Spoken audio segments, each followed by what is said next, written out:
Today on Inspiration with Lance Heft, Kathy Griffin shares her insights on the importance of comedy in our society. You know, this whole notion of being politically correct is really a comedy killer. And so I think in some ways, when the nation turned so far to the right, then believe it or not, more people started coming to my shows because, you know, comedians, you may not think they're funny or like them, you don't have to go see their shows, but they should at least be allowed to really and truly say whatever they want because it's under the umbrella of comedy.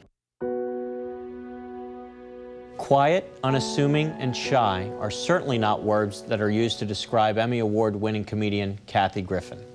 Kathy is known for her flamboyant, sharp tongue, often off-color demeanor. Her outrageously quick wit has made people laugh and squirm since she first gained recognition for appearances on shows such as Seinfeld, Suddenly Susan, and now her hit show, My Life on the D-List. Kathy has built her career on candid observations about everyday life. Her recent focus consists of recounting embellished stories involving celebrities. Kathy says she intends no malice and is genuinely a fan of most people she pokes fun of. The dimensions of Kathy run deep, and she's not just funny. She's a strong supporter of the military and other humanitarian efforts. Join me now for a conversation with Kathy Griffin. Hi, Kathy. Thanks so much for joining us today. I'm really excited to have you here. I'm glad to be an inspiration, Lance. Well, I'm glad to find you inspiring.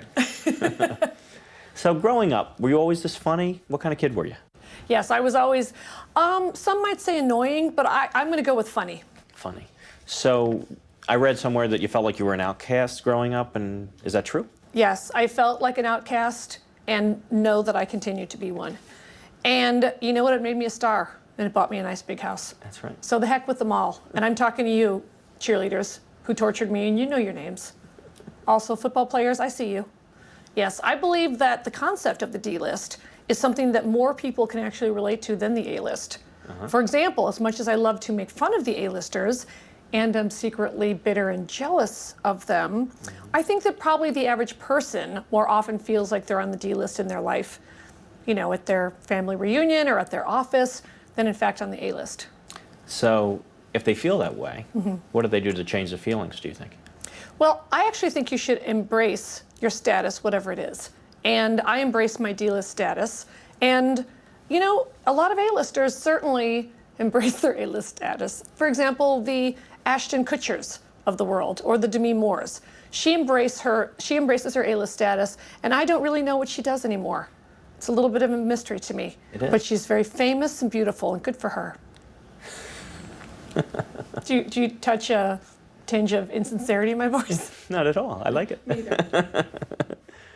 So what was your family like growing up? My family is a bunch of Irish Catholic drunks, and I love them. And when I say drunks, I mean fun people who enjoyed the drink. It was a very quick and smart family, and our dinner table was kind of the training ground for stand-up comedy as well as Hollywood, because our dinners were kind of like Mexican cockfights. You had to get in there, or else you could get beaked to death.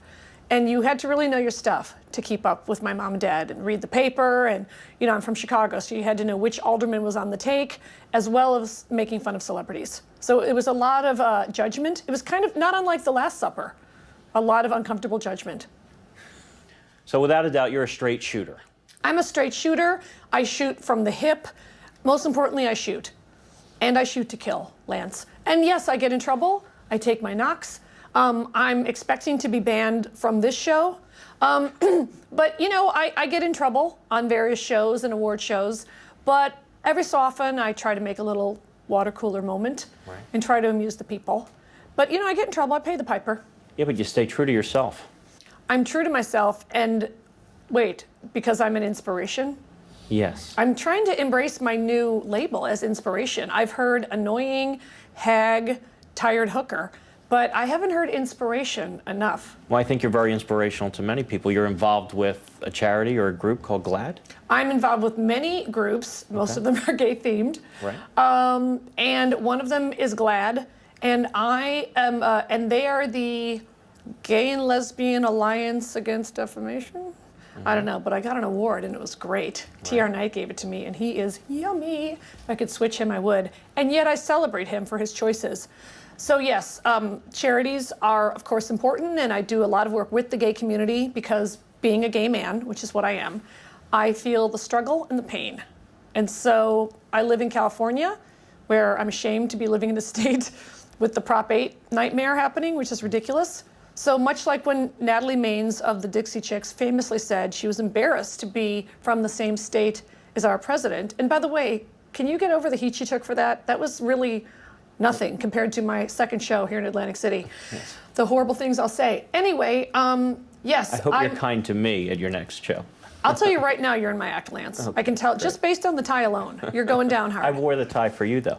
It's really, I'm glad JCPenney's hasn't gone under in this economy.